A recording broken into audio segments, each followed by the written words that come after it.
A very warm welcome to the sixth webinar of ReXtro 2025, the Silver Jubilee Tech Showcase of the Faculty of Engineering, University of Ruhuna. Today, we gather not just for another webinar, but for a journey into ideas that hold the power to transform how we think, create, and shape our nation's tomorrow.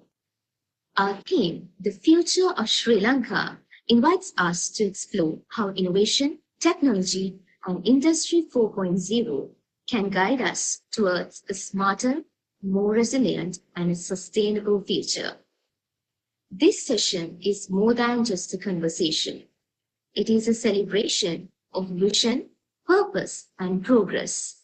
It reflects the spirit of ReXtro itself, a legacy built over 25 years of excellence, creativity, and engineering innovation that continues to inspire new generations. With that spirit of discovery and determination, let us begin this session, a step forward in imagining and engineering the future of Sri Lanka.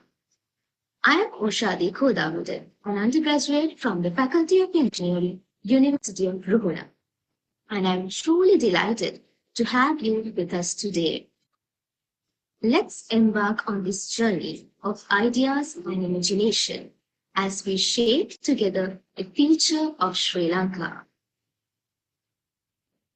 Every memorable event begins with the right spirit, words that unite hearts, spark curiosity, and set the tone for the journey ahead. As we gather to explore the future of Sri Lanka, we celebrate innovation, progress, and the shared vision of building a nation strengthened by creativity, technology, and purpose. To open this inspiring session with warmth and direction, it is my great privilege to invite Professor Chaminda Karnasena, Dean, Faculty of Engineering, University of Ruhuna, to deliver the welcome speech and officially commence today's webinar. Over to you, sir.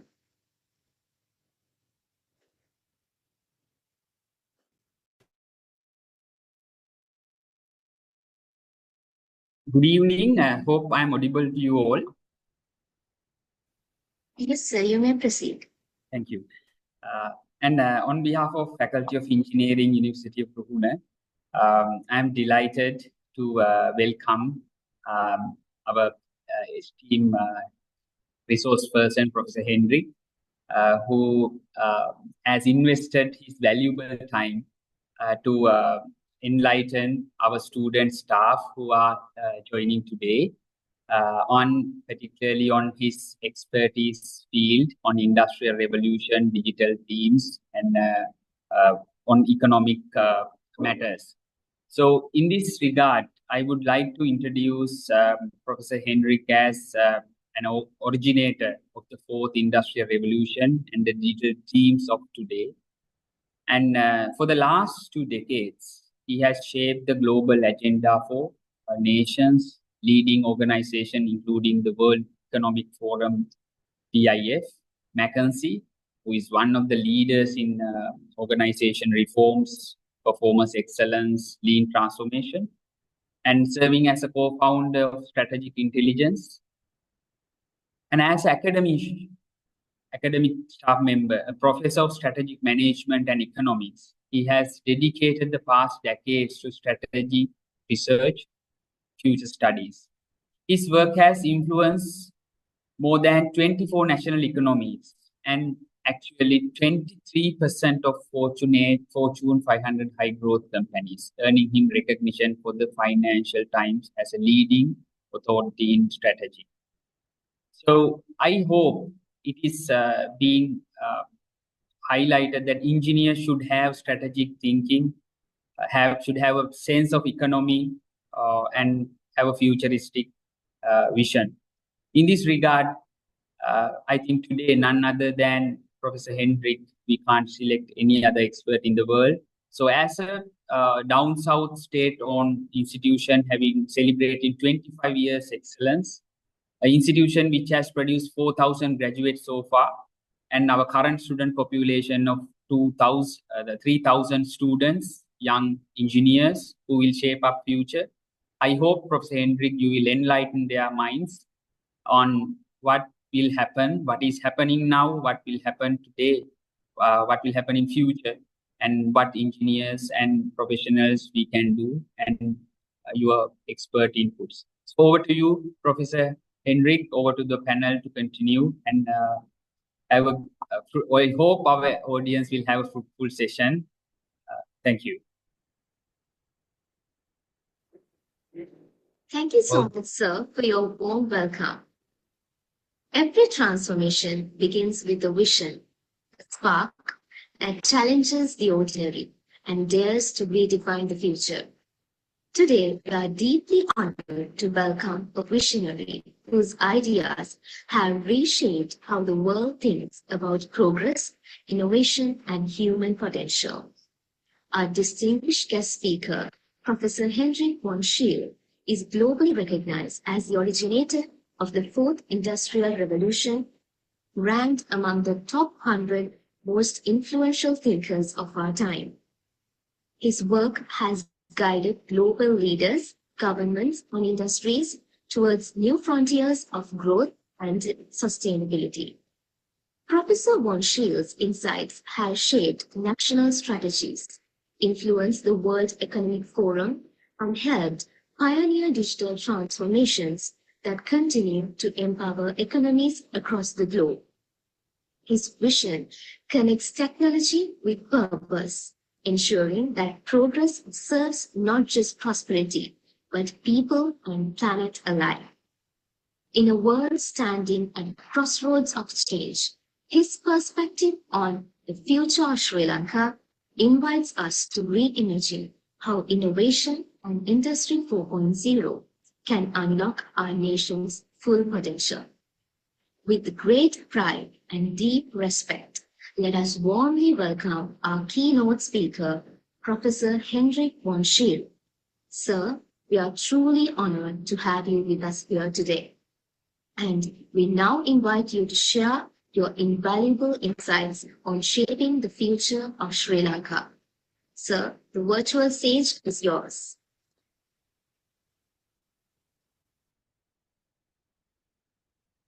Well, thank you very much. I guess you can see the presentation by now. And I just want to start off that I'm really thankful that I have an opportunity to actually be here. I'm in this session because of my my good friend Yannicka. He invited me to participate. I'm a professor in both strategy and a professor in economics. I'm not a professor in engineering. But engineering is something that is quite dear to my heart, and I want to start with that because at the core, I'm focusing on engineering principles, on business management principles, and on process principles. And I've been combining them the past years. So the reasons why I want to talk to you as we're celebrating the faculty's 25 years is that engineering at the core is where all innovation happens. Engineering is where products are being developed. Engineering is where ideas are being developed, physical products, software products, constructional products. So all of this that engineering resides in is the future of Sri Lanka. So I hope you take this with a big grain of salt, because I want to take you on a journey today. I want you to take you on a journey on what is the big change that is coming towards Sri Lanka the next 10 decades. And then I want to dig deep in terms of what is the fourth industrial revolution? What does it mean for you, your work? Then I want to move into the area in terms of what are the trend at the radar for Sri Lanka the next 10 years. And I've asked my team at the Strategic Intelligence. We provide all the information for the World Economic Forum, all the programs for them. I've asked them to work on this. They've been working on this for the last 2 weeks. So I think you are seeing this exclusively. Not even the Prime Minister has seen this yet. So you will be the first one that has an ability to view it and review it, and you can position yourself where you are. So at the core, I want to start off, before we start off to going through the details, start on to congratulating you. Then when you're in engineering school, you have started the journey on learning and unlearning and seeing the world in a new way. And engineering is at the core element where you are looking at the future, how it will be. So let me start with just a raise of hands in terms of the thumbs. Do you think that the future looks positive for you in Sri Lanka, better than your parents? Or do you think it, if you think that, put your thumbs up. I think that's a yes, I can see that. If you don't think so, put a thumbs down. But I think most of you have a thumbs up, right? So you know what's unique with that? I'm traveling all over the world, and most around the world, youth in Europe and US, they think their future will get worse than their parents. So you have a huge advantage from your mindset point of view and your education point of view. So let's get started. I have the presentation and I have it in slide mode. So the content is made by myself, Strategic Intelligence Group, and the World Economic Forum. So when you see what's happening today, you probably have the feeling that a lot of changes are coming. And if you see a lot of changes that are there today, it's because trends are colliding together. And when trends collide together, something rare that happens. Normally, trends are there for 10 to 15 years, and you have an ability to adapt to them. When they're changing, it drives fundamentally change. It's like a paradigm shift. So when you hit underwater, it changes everything around it, the economy, how you work, how business works, how competitive works, trade, right? It changes everything. And what's happening right now is you see an economic power shift towards the east. And Sri Lanka is on the east. You're actually in the centerpiece. So the Silk Road, the One Belt Road, is 75% of manufacturing. It's 80% of trade that is happening there, and it's the biggest amount of revenue that flows forth and back. This is the biggest work flow of all. So the interesting thing is that you are in the centerpiece of an economic power shift towards the east. The economic power shift is both in terms of trade, money, development, and growth. The Silk Road, One Belt Road, grows 5 times bigger than any other nations currently. Europe is in a recession. Europe will be in a recession in the next 5 to 10 years. So what you see right now is that we're in a global reset system. That's due to economic, self-inflicted element on energy, inflation, and securities. And when you see what's happening is that we have everything moves towards an monitoring reset system. So 2.5 years ago, there was a US president that was sleeping. And meanwhile, he was sleeping, MBS, the Saudi king, he decided to end the marriage on petrodollar. That was US dollars and gold was married together. So he ended that marriage. That means the US was uniquely positioned to have the rest of the world paying off their debt.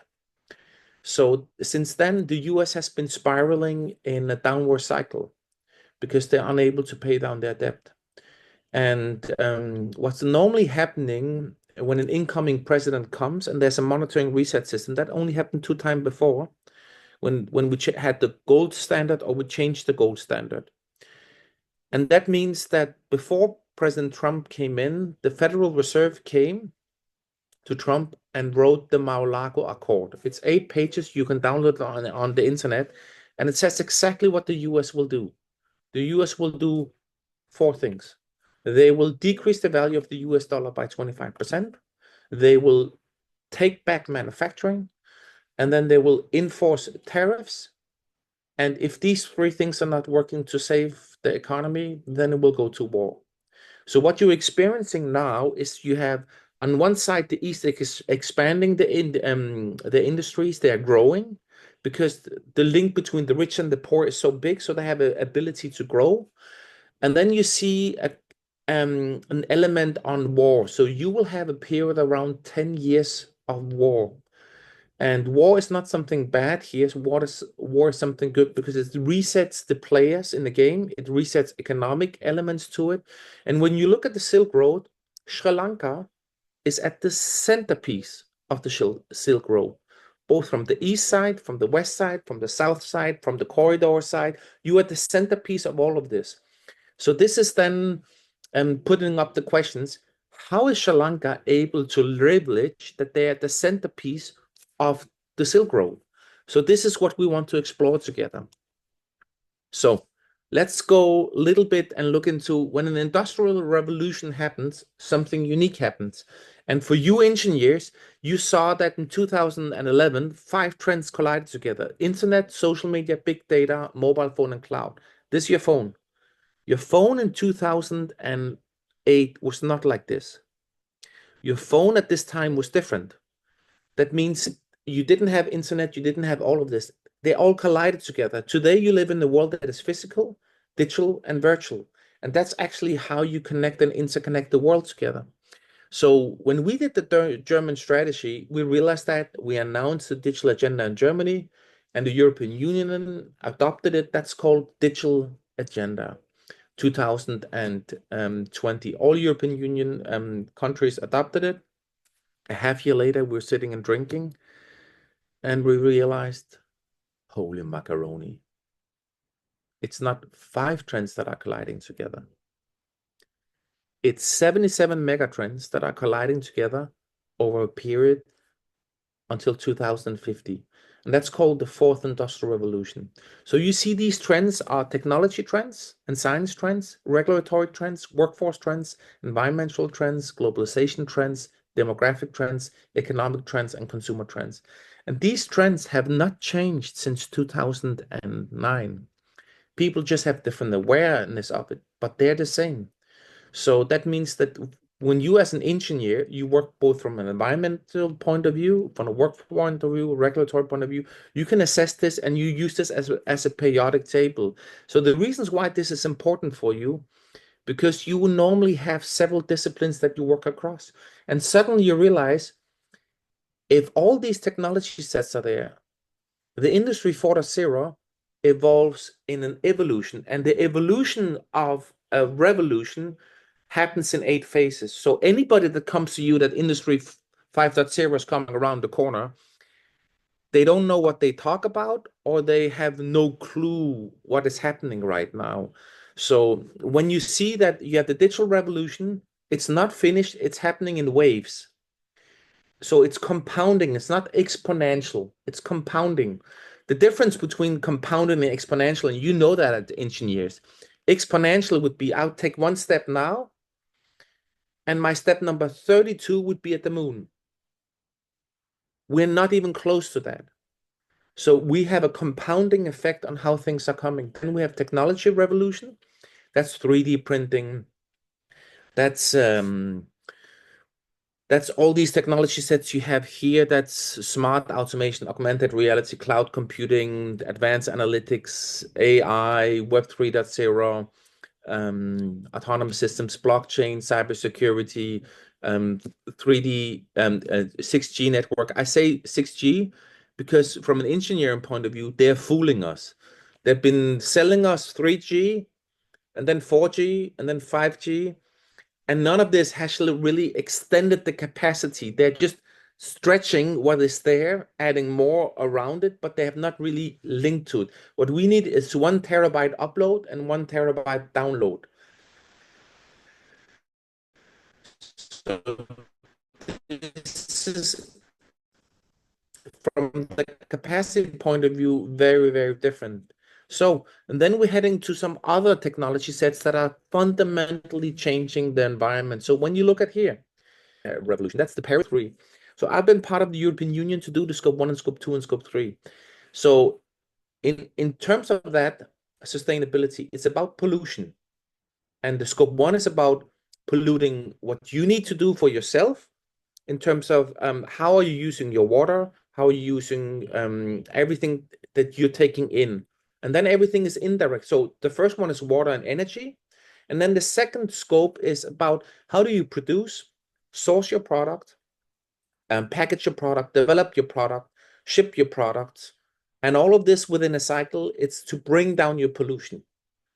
And then the scope 3 is how do you inherit pollution from your tier 2, tier 1 partners, and how do you send it out? So that's called CBAM. is where you are sending product across the border. So if you're not deducting the carbon credit or the pollution in your country, you're bound to pay tax outside your countries. So the reasons why you don't hear that much about it, because all countries are preparing it, and it's happening actually in January. That means nobody's interested to tell you that much about it. All the legal stuff is there, but it will have a huge effect on it. So when you think about sustainability, it's not about saving the world. It's about coming down with pollution on where you are with the company.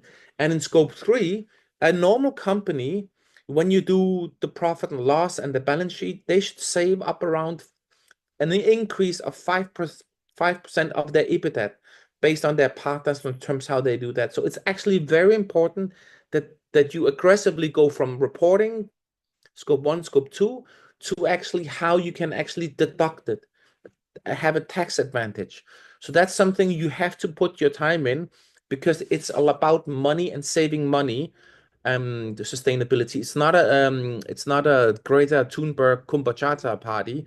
It's about how does a company pollute less, make money by polluting less, and having more money to improve their processes to do less pollution. And engineering is actually needed there. The engineering skills, the rethinking on how they produce, how material is shaped, needs to be done there. Then you have the economic revolution. You saw these 3 waves that we are in now. And then we have the bio revolution. And so when you look at this, and then you have the consumer revolution, the fusion revolution, and then you have the quantum revolution, then you see, wow, Henrik, where are we playing? Well, from an engineering point of view, quantum revolution, fusion, science revolutions, it's all about engineering, hardcore, full blown. Consumer revolution also, but from a different point of view. And then bio revolution is hardcore engineering. So then you ask me, so where is it Sri Lanka will be able to play? Because most of the year, Sri Lanka has been just consuming products. They haven't been playing there. So if Sri Lanka needs to play, they have an opportunity to play in the bio revolution, and they have an opportunity to play in the fusion revolution. But if they're not aggressively developing something to do now, they would just be one of the normal, regular consumers. I will go through these 2 for you a little bit later, but that's if that's okay for you. Good. So I want to highlight to you a little bit AI, because most of you have touched AI, but I need to give you a reality check, right? Because what you see in the market is not what it is. AI is the automation of intelligence. We've been doing AI for quite a while, and AI is not rocket science. AI is structuring of data, information flows, service flows, workflows. It's how you categorize, classify data. You do semantics and ontologies. We've been doing AI for quite a while. Machine learning, deep machine learning. And within these elements, there happened something in 2017 called Attention is All You Need. And that's a paper written by Google in terms of how you do neural networking in machine learning. Now, the interesting thing is we don't understand how it works, but we know it works. So we don't know what happens in the machine, what happens the input and the output. So here's the strange thing. AI is 8 disciplines, and we're all excited about language models. Language models reflects us how the language is there. So you have to be careful about it. So you as students, I'm warning you about 2 things. I'm warning you about there's no magic powder. You actually have to learn to do it. That's about data gathering, categorization of data. You need mathematical formulas. You need to learn K models, RAGs, fundamental setup hardware, software programming, mathematical formulas to categorize, classify data, supervised, unsupervised data. So it's hardcore data management, how you monetize your own data. What they're doing with large language model now is that they're stealing your information and reselling them your information back. So I can say it as honestly as I can to you guys. Sri Lanka plays absolutely 0 role in AI. No, none, nada. You don't have energy, you don't have hardware, you don't have anything of any kind of this. If you play in AI, you play in a very different. You play in symbolic AI, narrow AI. Generative AI and AGI does not exist yet. It's marketing. What really exists is robotic process optimization, AI agents that work with supervised, unsupervised data, right? And that's actually where we are today. So what they are telling you is they're fundraising funds and everything will change and everything will change. At the core, the more technology we adopt, the more humanity we need in it. And the humanity we need in terms of AI is engineers. Engineering perspective in terms of how we do first, before you do anything with AI, you do digital sensory and connectivity. That's sensory connectivity in terms of Bluetooth connection and devices. Then the second element you do is digital engineering, because you connect robots, machines, and devices together. And then the next thing is you do digital operations. This is a hardcore engineering discipline. So before you can do any of this, then you come to AI. So that's a loop going around. So you cannot do AI without doing digitalization. So this is quite important that you have that in mind. So the big AI comes as organisms are algorithms. And in the bio-revolutions, there are 8 disciplines. I'm not going through them here because I don't have time for you, but it's a big play for you. The big play for you guys are, it's where our system becomes a biosystem, a biosoftware, and a bioinfrastructure. Our body will be consumed by customized medicine and will change the way that medicine is. That means the big opportunity for Sri Lanka is indigenous medicine.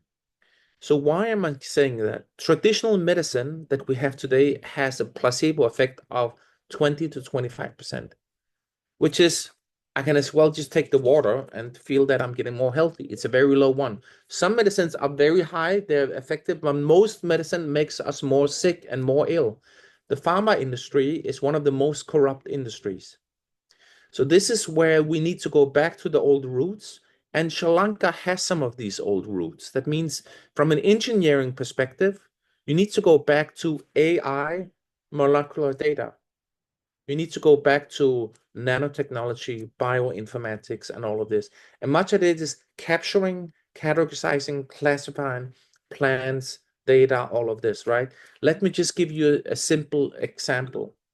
There are around 50 different sentiment plants. We only sell 2 of them. Doesn't mean that the other one is not edible. They're not congestible in a way. So orange is a fruit that was pollinized after many generations. Strawberry is a fruit that was also pollinized very many generations. That means with AI engineering principles on AI molecular data, you can do that. So the area in terms of who will carry AI beyond language models is within the engineering discipline. And this is actually what you need to realize on how you do that and how you can move forward. So this is the hype cycle on AI, and I'm just showing you this. You normally have a hype cycle, you have a performance cycle, and an adoption cycle. And within these elements, you have an outcome that is either operating model, customer model, performance model. That's often in best practices. And then you have industry practice, and then you have leading practices. Within this, it's actually really important to see, when you see here, we are actually in the hype. That means that they're selling us more, but you can actually buy it quite cheaper. So let me just reflect with you. What is it that you need to implement in AI that nobody tells you? So 5 years ago and 7 years ago, McKinsey and Deloitte were preaching to the world that robotic process optimization was God's gift to mankind. Well, today you don't hear them saying that anymore. Why? Because robotic process optimization is way from here all the way best practices. So before you had a project with McKinsey of 5 to 10 million, today you can buy a robotic process optimization software for 200 to 500 US dollars. So you test it, try it on your forecast, planning, budgeting, on your invoicing, on your recruitment, or on any elements where you have processes structuring, on machine interactions, reactions. So if you have robots, if you have machines, you can do that. So you don't need AI agents to do this. What you do, if you do AI agents, you go to vector databases, LangChain, or you go to RAGs, right? But at this level, everything you see here right now is mathematical formulas that are structured in a software that is free and open downloadable. That's the most important thing. Now, here's where I'm putting my finger up to warn you guys, right? You have to be careful. AI is the biggest infringement on intellectual capital. You have to be careful. It's also a colonization tool. I don't need to tell Sri Lanka about colonization. When I just say the words, you're probably like, oh, get a shrink, right? That means the very big ones consume your information and resell your information again. So you have to structure a way where you make sure that your employees, it's called shadow AI, are not just using it because they're lazy bums and export information. That means the faculty dean would immediately say, every material, every research we do, we don't share on open source or any of these tools. Why? We only want to have that information ourselves and structure it and monetize that data yourself. You need to be the custodian for the industry leaders, where you can build small categorized elements where you manage data, you categorize data, and so on. So the faculty needs to be very strong in how you build machines, robots, and so on. So why I'm saying this? You will probably say, yes, but Henrik, Sri Lanka cannot really be the leader in robots.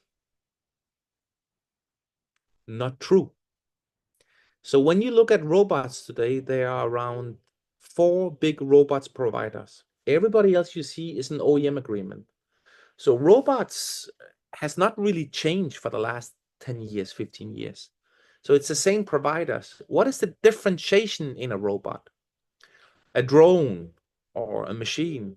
Either you do advanced robots that can learn and walk and go on, but it's always the software that is the key element to it. So most of the robots components you can buy. So you can buy it and you can customize them in a service, right? You can customize them in the service to go into the defense industry for Sri Lanka to build drones. You can build drones for agriculture. You can build all of these, but they're not the drones that are unique. It's the software you built it in, how they measure the crops, how they sense the crops, how you take the data, how you work with the data. That's actually AI in a simple, structured way, and not way out there. So you are the very basic level where you censor and categorize the data. So my recommendation to the faculty, you need to have your own infrastructure, manage your own data, and you need to teach your students how to do that.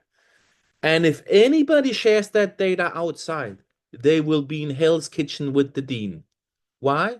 Because this is the future data that they want to utilize and monetize. So there's models for this. So good.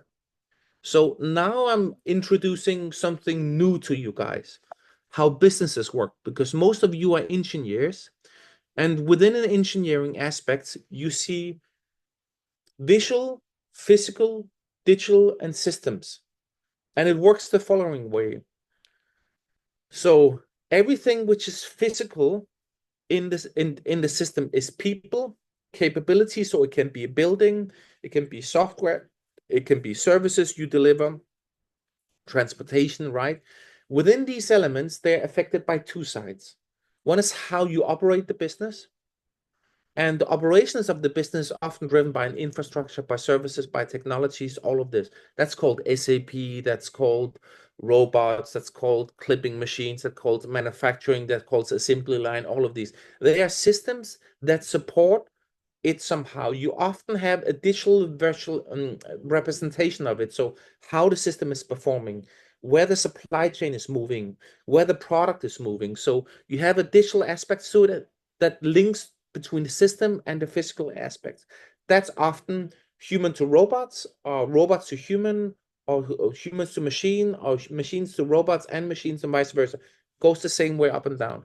Then you have the north side of it, which is the business, where the decisions are taken to how to lower the cost, how to increase value for the customers, or how to deliver value in the services, how you can improve your business, right? In terms of revenue, So all of this engineering principles are 3 key pillars. One pillars are engineering. That's project management, life cycles. You look at categorization, classification, right? Then you have strategy principles where you look on modeling, right? Modeling comes easy to an engineer because they know it already from engineering principles, right? Then you have IT, information data. This is the piece that you somehow know, but you need to get tightly connected to, right?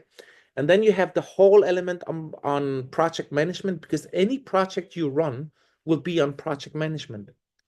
So this is always the same principles: blueprint, prototyping, running, and developing the business. So you see most of these cycles you know anyway. You're an engineer, so it comes easy to you.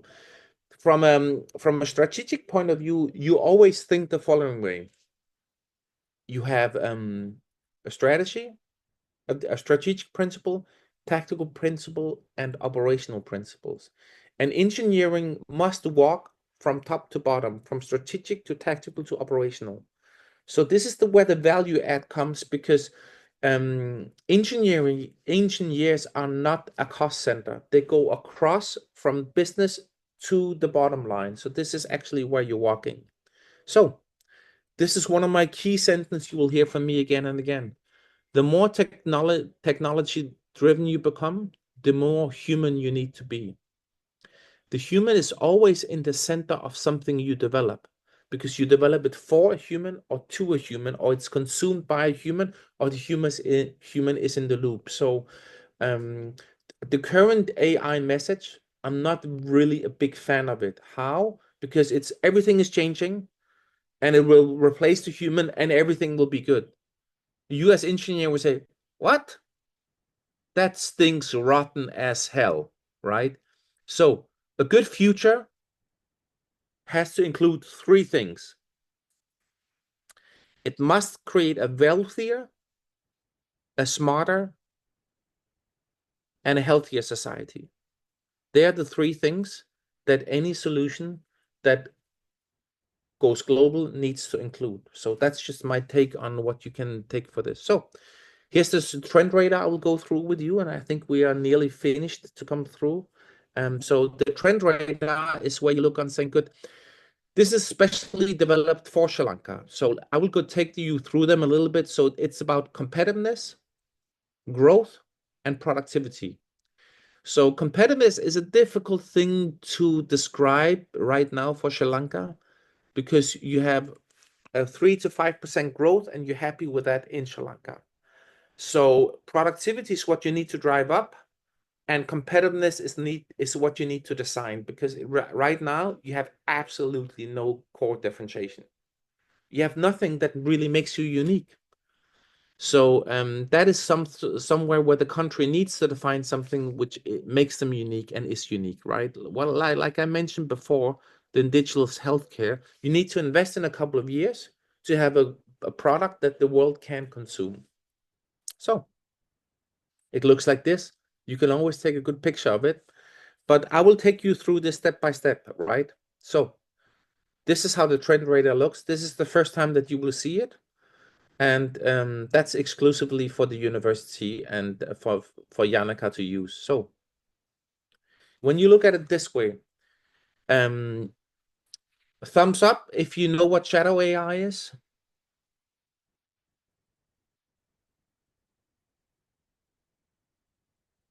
Good. That means nobody knows what shadow AI is. Good. So since AI is the biggest infringement on intellectual capital, shadow AI is where you are enforcing a principle that any student should not export information or just do ChatGPT. So I've been sitting on the European Union AI Act 1 and I'm sitting on the European AI Act 2. And guess what I suggested to them? Teenagers below 16 should not have access to social media. And anybody in the universities below 21 should not have access to large language models. Why? Because large language models are making you dumber, more stupid. Because part of the principle of you learning as a human being is an ability to explore yourself and do mistakes. As I'm a professor, I will never scold a student if he does a mistake. I will scold him if he hasn't looked into it, right? Why? Because doing mistakes is a human ability to learn. That's part of prototyping. You're all engineers, so you know that prototyping is an important part, to have a hypothesis, go around it and fail, see what's working, what is not working, and then adapt it and see the next prototype, and then you align it together. So shadow AI is a very important element, that you do not share your information outside and anything of this. So here, since most of you need to write your PhD a little bit later, my recommendation is, and I see that with many students, they're going for the easy topics where they say, well, I want to do this because then they can gather many reports from other reports, so they do a summarize on this. I actually dislike that very much. In engineering, you should tackle some of the biggest problems that are unsolved and do a hypothesis and do a theoretical thinking around it. And it's okay that you do not find a solution. But in science and research, it's most important that you have a broad area of, can researchers say, he tried this way, and he tried this way, and he tried this way. And then maybe 4 or 5 years later, somebody will find a lot of value in saying, you know what, that's a really smart way. It failed because of this and this, but I can use the same principle for something else. So this hypothesis, this thinking, this ability to fail is, from an engineering perspective, actually as golden as anything else. So let me tell you a little bit secret. People hail me for the Industry 4.0 strategy and the digitalization strategy. What people don't know is that I've failed with many, many strategies before this that were not good strategies. But people never really discuss with me the strategies I failed at. But I know them. And I know them because they got me to get it right eventually. So I value more all the strategies I did wrong than the one I did right. So the reasons why I'm telling you this, you must face your inner demon to be willing to fail. Because by failing, you will explore that you know far more. So that's shadow AI. Then you have cybersecurity and data privacy. That's a big element that you will have on engineering principles, because we believe today that the core source of this resides within software. I'm not sure it is. So here I want to stop up and just brief you on something, right? Most of you know blockchain, so I'm just describing it very easy and right. Blockchain is 4 pillars. Blockchain is a smart contract. A smart contract is a way, it's like a software you can write. You have a provenance, you can put pictures in it, you can write codes, you can link it together, right? And then you have a ledger. A ledger is something, it's like a node you write, but you can never erase the node. All the transactions on the road are always there. That means a ledger is important because you can never change it. Then you have the principle of decentralization. That means once the smart contract and the ledger is there, it's decentralized. That means you need 2 keys to open it up. You have a public and a private key, right? And then you have cryptology in it. So the reasons why I'm saying this is because one of the keys for our crypto security and data privacy resides within blockchain and Web 3.0. And Web 3.0 is one thing that you as engineers have to get very close to, because Web 3.0 should have worked when Bitcoin came in the very beginning. But the crypto guys were not very excited because they were hungry for money, money, money, money. Then it should have worked for AI, but AI also threw it down the wagon because they wanted to have information.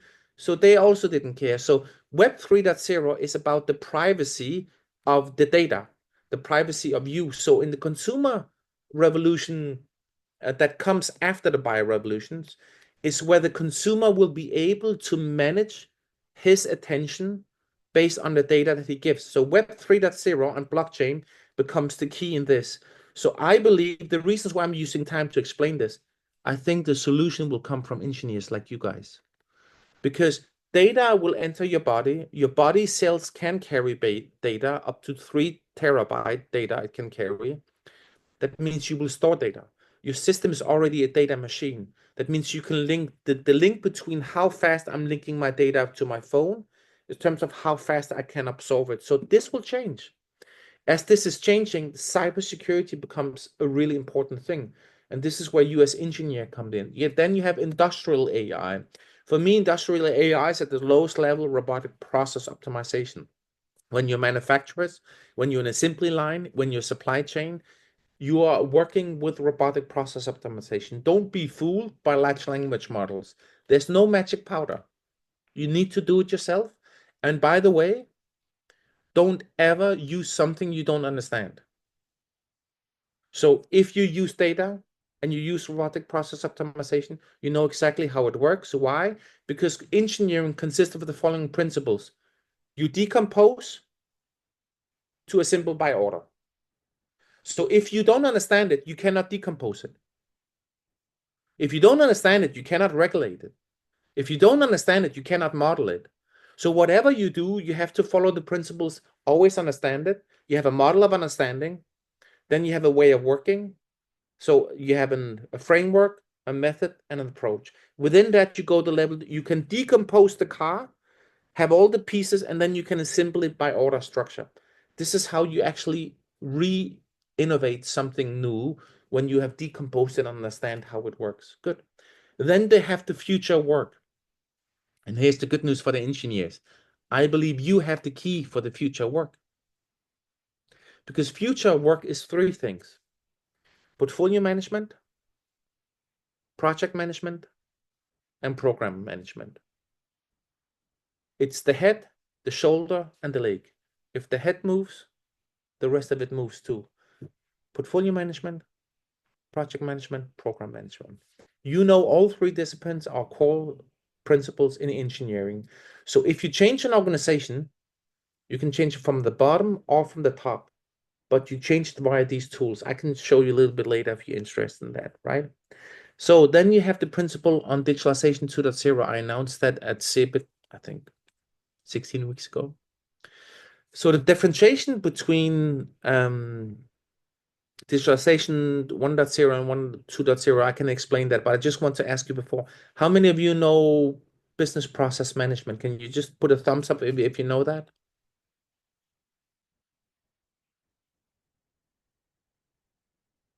Very good. So I have some guys that knows it. So a process is an activity, it's linked to a role or to an actor, that is linked to a measurement, that is linked to an activity. 2 roles and 2 activities are linked to a function. 2 functions are linked to a service. 2 functions and roles are linked to a process.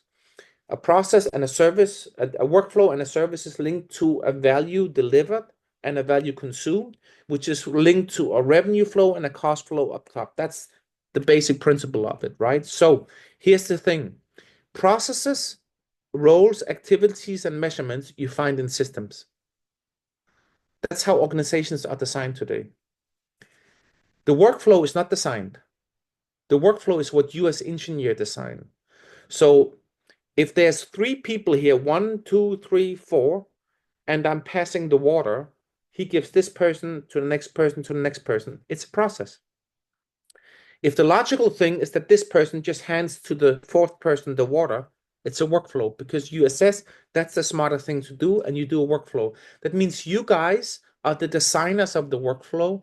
You guys are also the designer of digitalization 2.0. That means digitalization 2.0 is that you design based on the workflow. Number 1, digital sensory connectivity. Number 2, digital engineering, which robots, device, system is connected with what, in which manner, and then digital operations.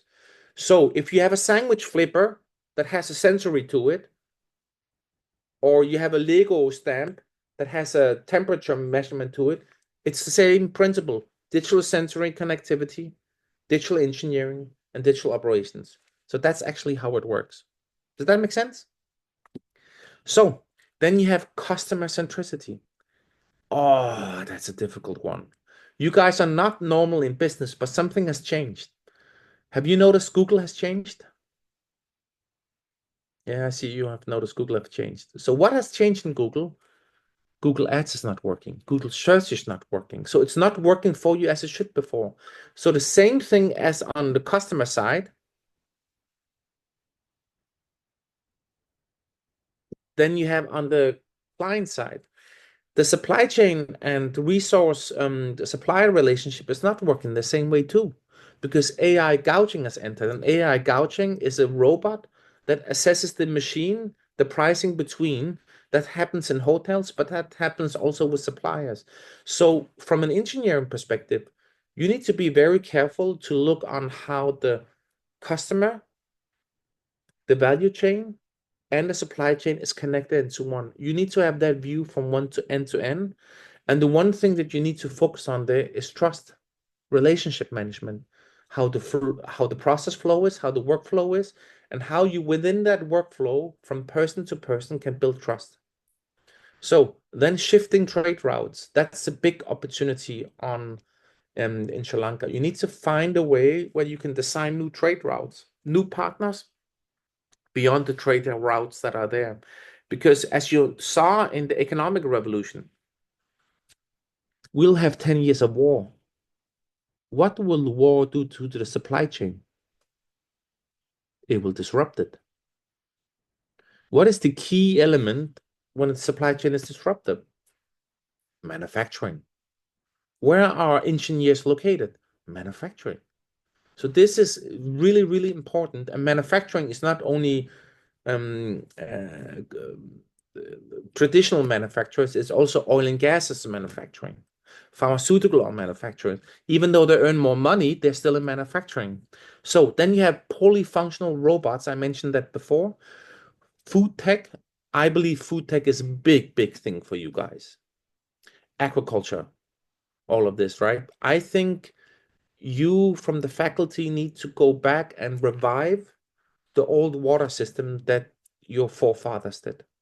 You need to learn how they did it because there was some really smart things in it, and revive it and store it and build a future on it. I think you need to build my perception on Sri Lanka is that I think that everybody as young people, they need to learn the soil.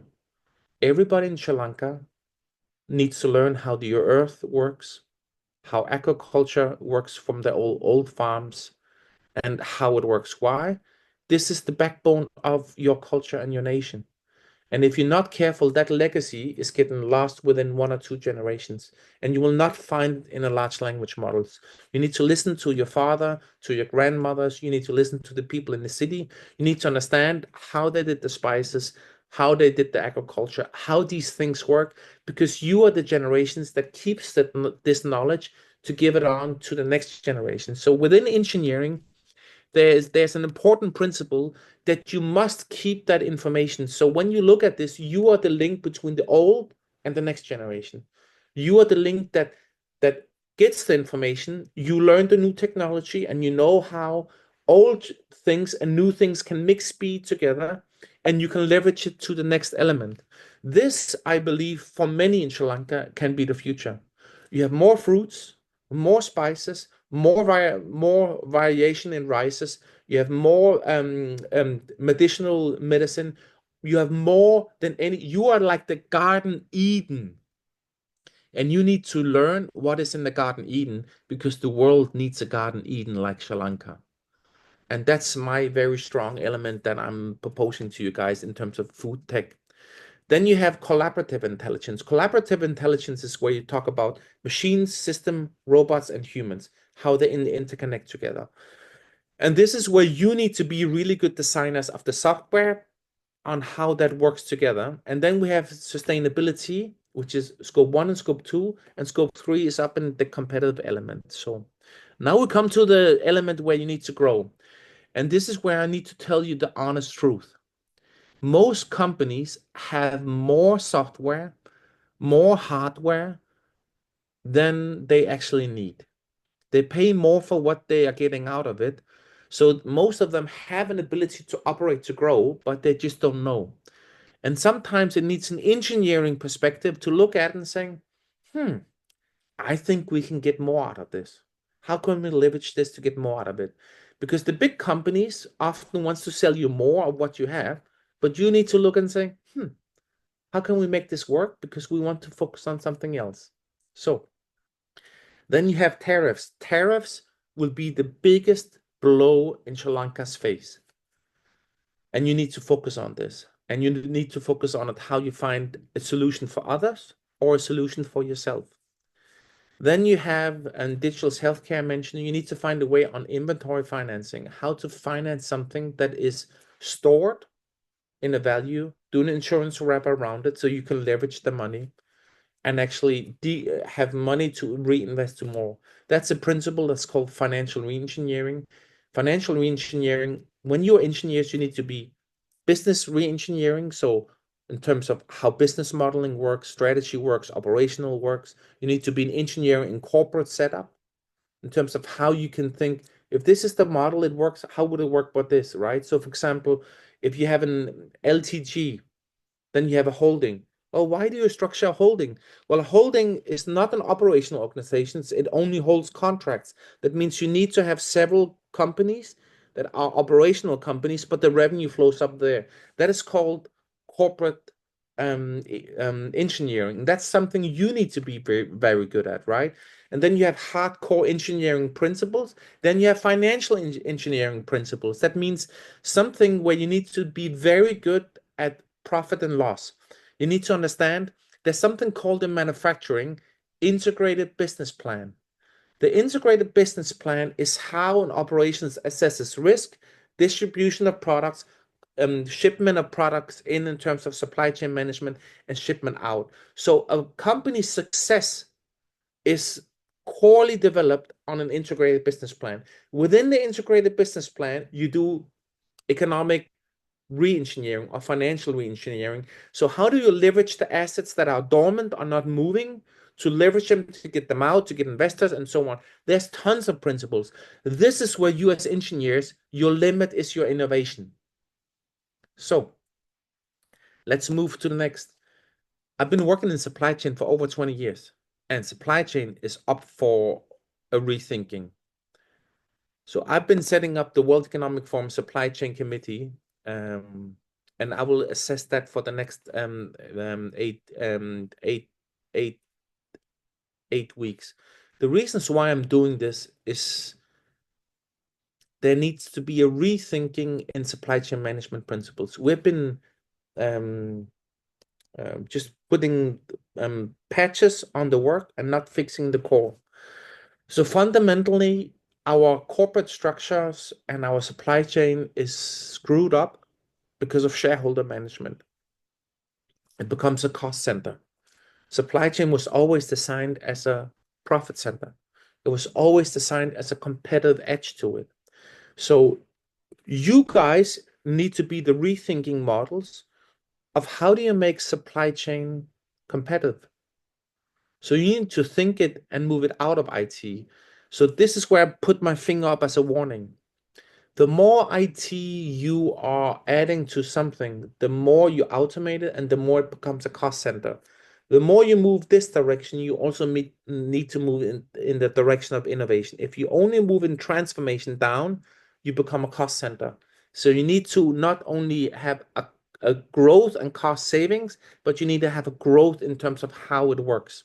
So then you need to have most companies you come into, and here I'm talking about companies, need a regulatory overhaul. The help that they need is from you because you know semantics and ontologies, decomposing, measurements, links, and so on. Regulations is nothing else than a directional goal. Who owns it? How do we measure it? And who needs to comply to it? These are principles that you as engineers are well founded in. But from a principle of companies, it becomes difficult to handle. So this is why you have the solution. From the government perspective, you also have the solution because Sri Lanka will have an inability to grow if the government doesn't fix the problem that you cannot hire and fire. Because the government needs to have the principle that you must hire and fire. Like anywhere else, you cannot have somebody just sitting on a chair. So Bureaucracy is one of the big horses that you need to slaughter to make sure that you can be able to get a new horse and a faster horse in. So predictive intelligence actually goes to how you do your risk management. That's a big thing coming, but it's very much related to integrated planning. And then you see suddenly trust, Henrik, but trust in an emotion. Yes. Why? Because in relationship that we build to partners, to our customer centricity, to our products, it's trust in terms of how they consume it, how they consume the value, how we deliver it, and so on. So just think about if China decides to take over Taiwan and the port will not work anymore. Constructions, combustions of ship after ship of ship is out there. If you don't have a good relationship manager to the port manager, your ship is not coming in. It's the same with your suppliers. So most of the things that we do as business today, we're interacting with other people. And this is where the value add comes in. So we need to focus on this. So I'm nearly finished, guys, right? And that's the most important thing. Competitiveness is something you need to learn. There's 5 principles on competitiveness: hyper competitiveness, comparative competitiveness, dynamic competitiveness, comparative competitiveness, and competitive as advantage. You only hear competitive advantage, but the other 4 are as important, and that's probably the most that you will work with. So you need to understand the price value reality. You need to understand how to profit from sustainability, right? That's scope 3. I mentioned that a little bit more. You need to understand new equity models. And then you say, well, but Henrik, we are engineers. Yes, the saving horse on to develop products, develop new business engineering, develop new corporate structures, develop new financial structures. They are all the principles that you have learned in school. All of them. You just apply them in a different setting. So our financial market is literally utterly screwed up. 99% of our assets today are securities. It's paper based on papers, based on papers, based on papers, based on paper. It's literally toilet paper. That means the world is about to crack in the economic pillar. So if you can link securities with assets, you have saved 10 times the money.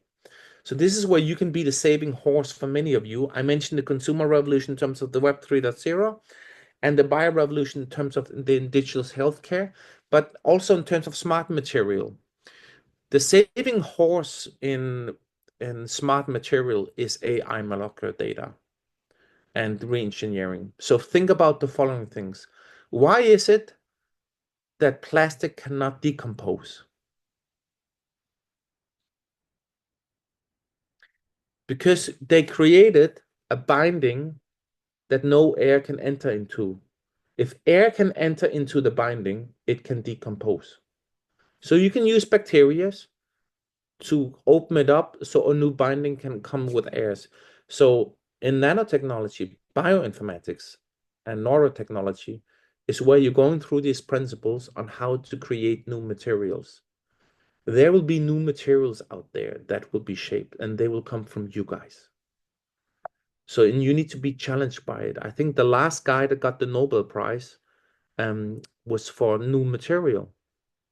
So you have to, it comes within the engineering principle. It's you that will develop something like this. So closing off is my famous sentence that I'm using again and again for you guys. And I hope you hold this up in your torch.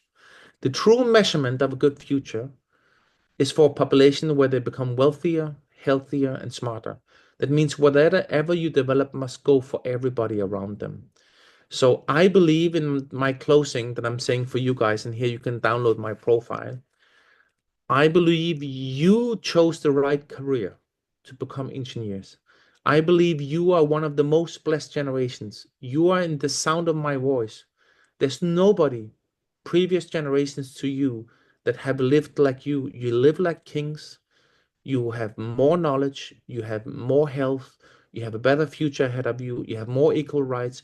You have more than everything in your life. And that responsibility carries a heavy load.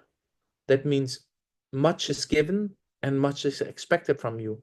But I also believe that you are that generation that can leverage this, that can create a better future where we can come into the fusion revolution, where we will have zero fusion on energy, where we have cleaner water, we have abundant water, where we have a future where humans can develop in a different path. You are in a discipline that are at the backbone of human engineering and innovation. So I'm really proud to have an ability to present to you. Normally, I'm not doing this, but I did it because Yannicka asked me to, and because I believe it's the biggest, most important element for you in Sri Lanka, that you're building the baseline for this. So let me open up for questions because I'm sure you have some, guys. And I will stop sharing.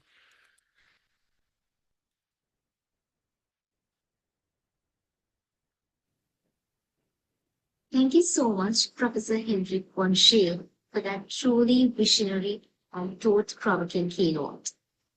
You haven't just spoken about innovation and the future, you've illuminated how purpose, technology, and human potential can come together to shape a smarter and a more sustainable Sri Lanka. Your insights remind us that the fourth industrial revolution is not just about machines or data. It's about people, creativity, and the courage to rethink how we build our tomorrow. Now, we'd like to continue this inspiring conversation with our audience. This is your opportunity to engage directly with Professor von Scheel and explore the ideas that resonated with you the most. Please share your questions through the Zoom Q&A panel, and I will direct them to the speaker.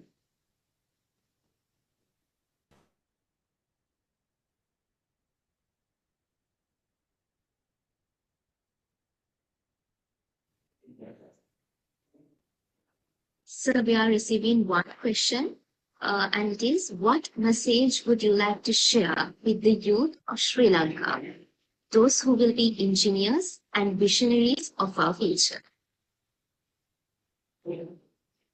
Good. Let me share something with you guys. Yes, sir, sure. Just sharing my screen again, so you can see it, right?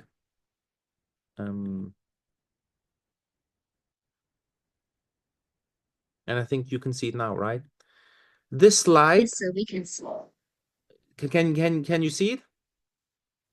Yes, sir, we can see it. Good. So this slide should not be something new for you, right? So you have engineering principles, which is testing, design principles, planning concepts, structural, quality assurance, integration, right? They're all principles about simplifications, planning, decomposing, classification, categorization, and composing or decomposing, right? Then you have the principle on enterprise modeling, which is strategy. You have rules, value management, service management, information management, measurements, performance management, process notations, and you have business process. That's modeling. And then you have the whole principles on architecture, which is IT. So within that element, you have business architecture, solution architect, technology architect, process, service-oriented architects. All of this, they're conceptual, physical, logical design connection, right? This is where you see, wow, it's sculpturing, it's modeling, abstractions points, all of this. Then you see, wow, of course, this is why engineering is three worlds combined into one. If you go 20 years ago, the dean, when he went to school, it was all about engineering. It's all about the engineering side. Then IT came to it, and then architecture came to it, and suddenly you realize today what you guys learn is these three pillars in the world. So it's something very, very different. So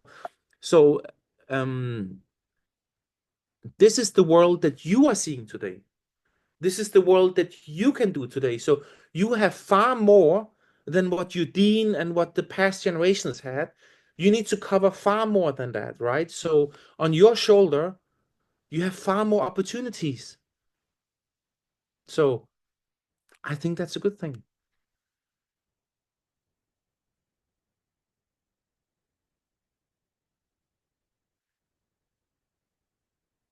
So as we are in the sharing mode, let me just share with you then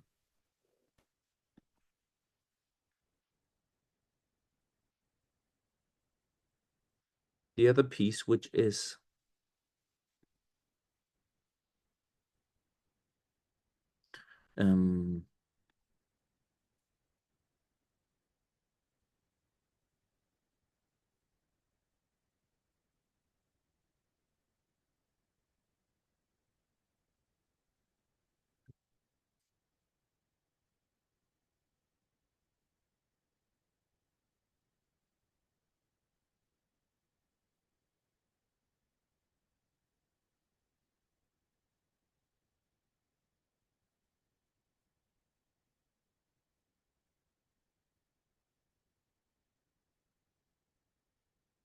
here we go. I guess you can see my screen is coming in a second. Just needed to find the slide for you guys. Here. Sharing it as we speak now. So I'm sharing this with you guys because I'm passionate about you and I'm passionate about the topic, right? So this is the biorevolution. And these are, no, that's the fusion revolution. Ah, damn it, that was one step earlier. That's the biorevolution here, right? That's biosoftware, biocomputing, biosystems, biomolecular data, biotechnology, or agriculture, smart material and interfaces. When you realize this, you say, wow, Henrik, this is a good thing we're going towards, because you can have within that discipline, you can go through all of these elements. Well, then you say, okay, Henrik, what's coming in the fusion revolution? Unlimited energy, abundance, water, interplanetary species, future of society. So how we shift work. You are the ones that will shift work. Human bio-robot interfaces and the future of transportation, right? So then you say, oh, Henrik, right? And then you go down here. 1 second. Here. That's the quantum revolution. So all these disciplines are active and the other ones are still not active, right? So I'm sharing that with you just so you have an element of understanding on where we are going. I gave you a short eye into something that is coming big, right? So that was the short answer to the question. Thank you so much, sir, for your clear and concise answer. Moving on to our next question. How important is human capital in the fourth industrial revolution, and how can universities better prepare students for the future workforce? What a good question. So look at the following way. So let me see. Need to have a good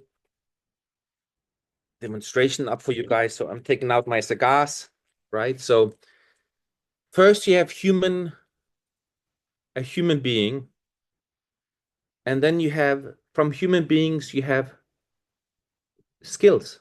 A human being has an ability to adapt, to apply skills. That's what you did by going to university to do this, right? When you have skills, many skills and expertise are built here. So you have human, you build skills, many skills together, bring expertise. When you have expertise, you bring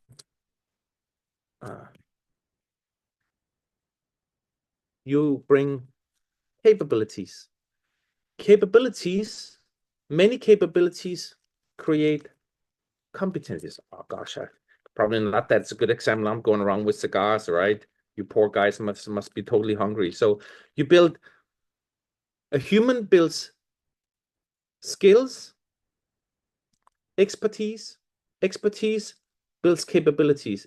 3-4 capabilities bring competencies. Competence is what a company competes at, but competencies cannot be modeled. That's why companies go out of business.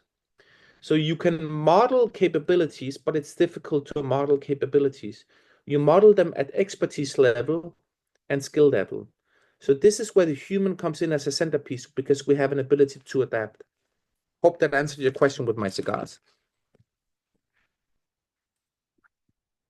And by the way, Janika, you should give me a whole package of cigar for doing this for you. Just saying. Thank you so much, sir. And moving on to our next question. What key skills do you think young engineers should develop to thrive in the era of Industry 4.0 and beyond? Okay. Do you want to have my honest answer? Yes, sir, we would love to. So, as an engineer, you have a skill that you have developed. But the most important skill that you need to develop is yourself. And one of the elements as a man or a female, if you want to develop yourself, find a person that you love and get married. Once you get married, a man becomes a true man and a woman becomes a true woman because you are responsible for something. That means if you really want to be a really good engineer, your responsibility of having somebody to love or something to take care of will expand your own capabilities. So I know the young generations wants to wait until they're 105 to get married, but life is not lived without seeing yourself in another person. So if you want to be a good engineer, find a good woman. The dean probably wouldn't suggest this, but it's just an idea. I have no objections. Okay, but they're all excited, I can see, with their comments.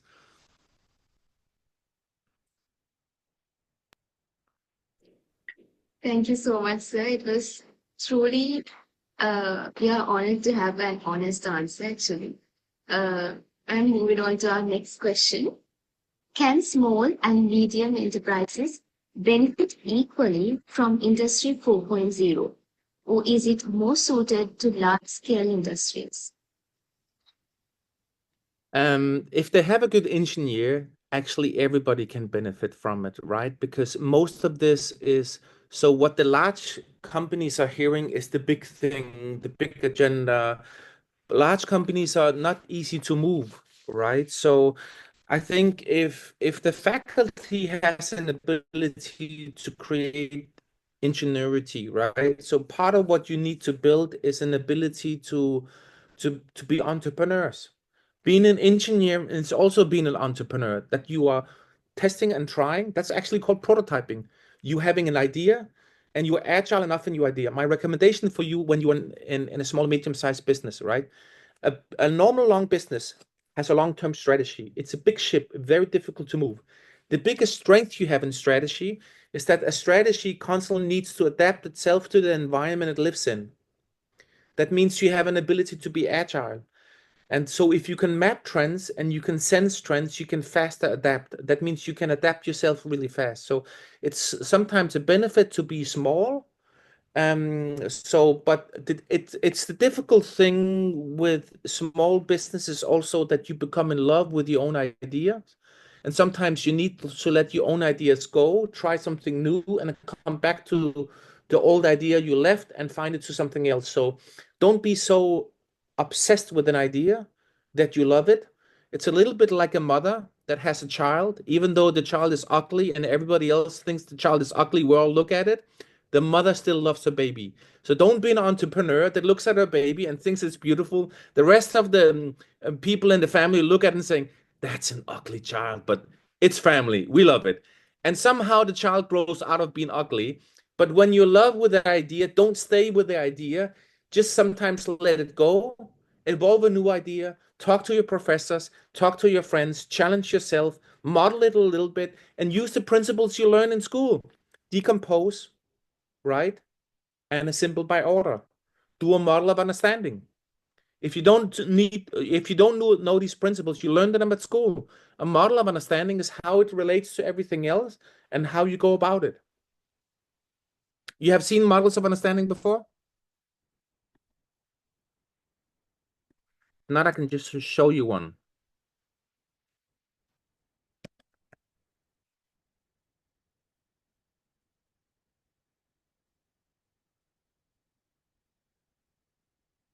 So, not sure if I can share my screen with this one. Okay, well, I'm sharing the screen so you can see a model of understanding. Has everybody seen a model of understanding?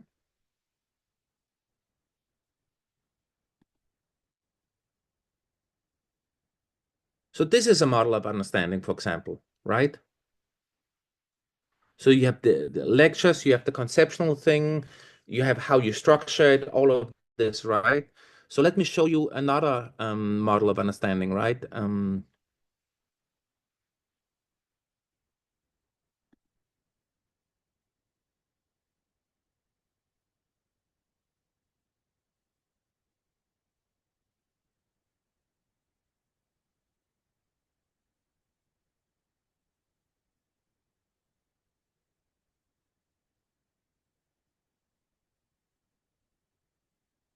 And can you all see this one?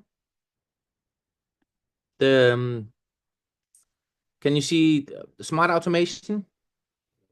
Yes, sir, we can see Good. it. So this is nothing else than a model of understanding. So this is hardcore engineering work, right? It's a model of understanding on how processes are decomposed, where you find them, right? Classification, categorization. I assemble the known to the unknown to the unknown. That's how you find it out. It's hardcore engineering principles. So you're finding here how it relates to each other and what you can do with it and how it can work with it. Well, then you can say, well, Henrik, okay, I can do this model of understanding. Let me do another model of understanding. Well, then you, for example, do this one. This model of understanding is nothing else than semantics and ontology. For example, how does a company strategy up here from value expectation, value drivers, performance drivers, right? Go down to an owner, objective, a service role, owner, right? You go all the way down to the process, to event activities, right? To the physical components, to the data components, all of this. This is nothing else than what you guys already do. But you are going from the very top to the very bottom. And this is a semantic relationship where you say, for example, the service is a response to, or a subject to, or it oversees, or it's performs by. So you have a relationship to each other. You have a model of understanding. Because why is a model of understanding? You understand what is my hand, how much can I move it here, how can I do this, how can I do that, right? So hope that answered the question, guys.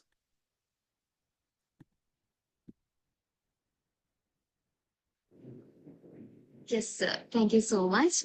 And there's a few more questions. Sir, will automation technology affect the job opportunities of people, especially youth? How can we solve this social problem if that happens? Let me answer the principle to you personally. All of you who are engineers, right? You can be loaded by automation, by AI, doing all of this, but you need to challenge yourself with something, right? You need to challenge your strategic thinking. As engineers, you are by design strategic thinkers. That means you need to design a problem. Every month you have a problem that you don't have an answer to, and you write it on the wall. I can tell you how I do in the morning. I stand up early in the morning at 5 o'clock. Now I'm not there, but at my home, I have a wall with a question.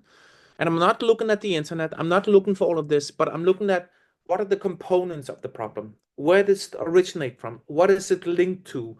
Right? Why am I doing it? I'm doing it to train my brain to work with something unconsciously and come up with something. I'm trying consistently all the time to solve problems. Some of the biggest problems that are around in the world, I have standing there and I try to solve them. So you should do the same thing because you train yourself, your unconsciousness to work with these. You have the principles, and it doesn't matter if the answer you have is not right. It matters that you train your brain to work on challenges and problems and come out with solutions. Your professor will never blame you for this, right? Train yourself to look at problems and find solutions. And this is something, if you're caught up in your daily life and your phone, you take away the opportunity for your brain unconsciously to work. So if you are not thinking, then your brain unconsciously works with the content that you have created. That means you cannot only have phone all the time. If you don't do something, you have phones. You need to let your brain have this emptiness to think, this emptiness for something new to emerge, because most of this has been given you of the teacher. If you go back what the teacher has been teaching you for 3 or 4 years, you probably remember only 10%. But most of this is stored unconsciously in you. So learn that you are empty, and then the principles that you have learned appear up to you. And once they're presented to you, you take them up again. You open the book, you read it up, you look it up, you test and try, right? For you, the world is like a magic you look at. And if you are not at the point of engineers now where you look at everything with awe, saying, wow, holy smokes, how does that work with the plant? How are they green? And you learn about this and you learn about this. So everything in the world as engineers is like you should be in awe about how this works and be willing to learn and learn more, because what you have been given is that you have been giving sight, hearing, and smelling, and your observation to look at this. And your hunger should be there all the time, because then somebody develops a device like this, because there's engineers. So I recommend you to have a model where you constantly challenge yourself in terms of your strategic thinking, and you have a model where you constantly look at something with awe, totally with awe, where you say, wow, beautiful. How is that made? How does that work?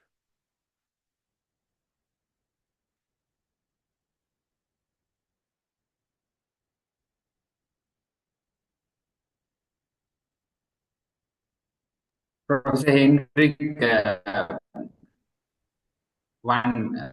may I have a quick question follow up? This is a very critical point you mentioned, because it's common for academics and me in the administration and the whole system where I would use we are so-called super busy.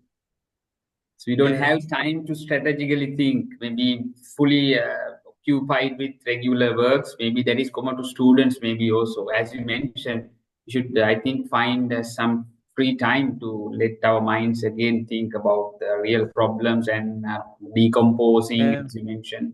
Yes. But here's the suggestion I have to you, right? Sri Lanka stands for that you are one with nature, and you learn your people very early on to meditate, to go to the temple and meditate, right? At the same time, you should teach them to say, well, when you're at the school, when do you find time to meditate about the problems that are presented to you? Because I can write a whole list of engineering problems that we have absolutely no clue to. Why don't you ponder on this? Because maybe Sri Lanka will be one of them finding the big solutions. Most of the physical and scientific solutions we have today, we don't have any answers. We have theories, but the theories are not related to the physical world, that how it works.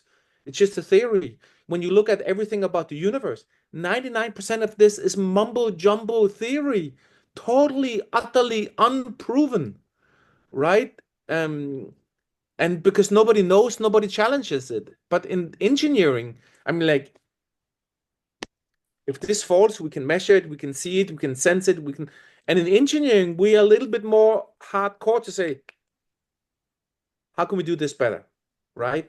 So challenge everything that is in front of you and review it, and maybe use meditation as one of the key sources, because other engineering schools are not doing this. And maybe you should say, you know what? We know this to work, so why are we not focusing on this? Thank you. Thank you. And by the way, Yannicka, he owns me a package of cigars for this. And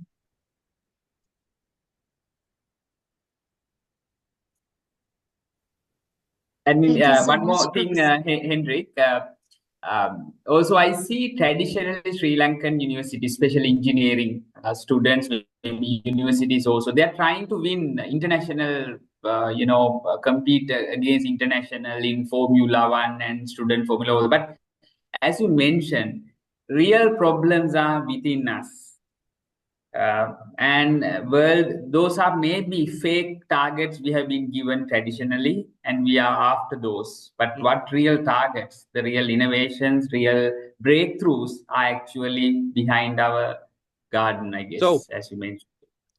can I share something with you? What I learned from Sure. Buddhism? And that's engineering principles, because I think you can use this in your school very much so.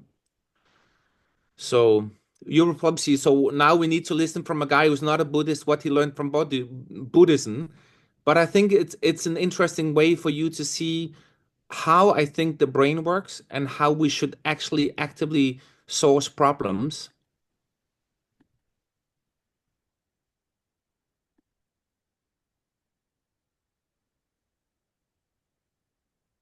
So this is my model of understanding of the brain. 1 second.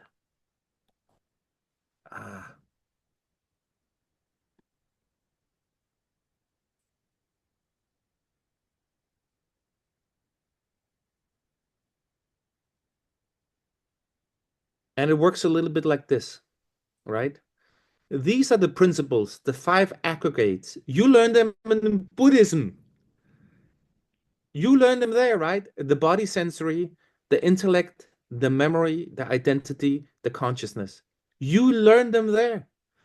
And when you look at how the brain works, it actually works the same way, right? Engineering principles are nothing else. You have a trigger, and then you have a conceptual thing, a high-level prototyping, a detailed element to it. You have a logical thinking and a physical thinking. This is how the brain works. You have a consciousness, identity, intellect, and memory, right? So most of this, what you see, is not apparent to you, but it works. So what we use in learning is the intellect and memory. But the identity and the consciousness is where everything comes from. So just my 5 cents of throwing it out there. But this is actually what I'm working with, guys. This is how I'm trying to see more.